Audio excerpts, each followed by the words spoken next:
আমাদের পয়গম্বরের আগের পয়গম্বর ঈসা আলাইহিস সালাম, ঈসা পয়গম্বরের বয়স যখন 30 বছর হয়, আমার আল্লাহ ঈসা নবীকে নবুয়ত দান করছেন। নবুয়ত লাভ করার পরে মাত্র 2.5 বছর হইছে। কয় বছর? নবুয়তের পরে 2.5 বছর নবুয়ত লাভ করছেন। 30 বছরের সময় কয় বছর হইছে? আওয়াজ দিন। কয় বছর হইছে?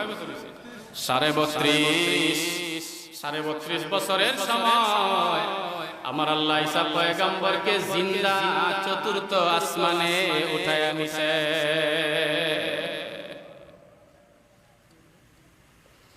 ঈসা পয়গম্বরকে জীবিত অবস্থায় আসমানে উঠায় নেওয়ার পর প্রায় 600 বছর পর্যন্ত দুনিয়ার মাঝে কোনো নবী নাই। নবী না থাকার কারণে মানুষগুলি পথহারা হয়ে গেল। কেউ করে গাছের পূজা, কেউ করে মাছের পূজা, কেউ করে সূর্য পূজা, কেউ করে আগুনের পূজা, কেউ করে চন্দ্র পূজা, কেউ করে তারকা পূজা।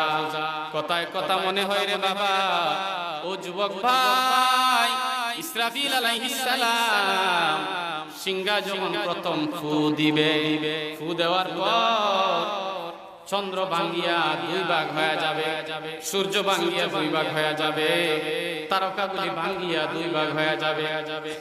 চন্দ্র সূর্য তারকার একটি ভাগ উপরের দিকে উঠতে থাকবে, চন্দ্র সূর্য তারকার আরেক ভাগ জাহান্নামের মাঝে যাইয়া নিক্ষেপ হবে।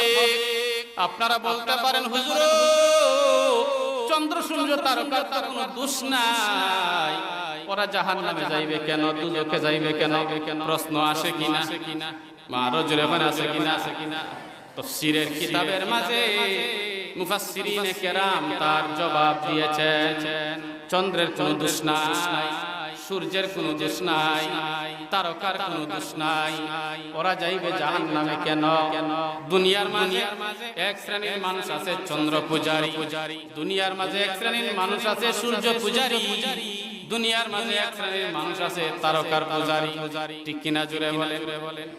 হাসরের ময়দানে চন্দ্র সূর্য তারকার একটি অংশকে জাহান্নামে দিয়া